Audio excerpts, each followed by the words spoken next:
Yun ho! Samahan nyo kami guys. Nandito kami ngayon sa Dear Joe. Tapos may tanong, who is Joe? Bay malay ikaw. Kami naman yung magkakapilangan ng Miss Universe din eh. Madami ko ditong pagpipiliin na pagkain. Basta ang gusto ko lamang ay iyon.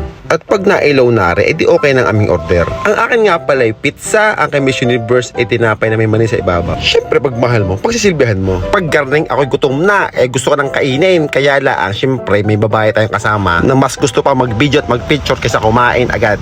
Diyos ko po, mag-okay ka na lang para matapos na. Pero pag nagpunta kayo dito, itry yung pizzang are, talagang must try, napakasarap. Pero pag wala magpupunan sa'yo sa labi ng paggarne, ay sa bahay ka na lang. Pero pag pinusuan mo ang bidyong are, di magkaka-boyfriend ka na. Sa tunay na buhay, naubos na namin ring order kong pizza, yung kanyang tinapay, hindi pa nababawasa kahit kaunti. Tapos pag hindi naubos, sasabihin ay ako nang kumain. Diyos ko po.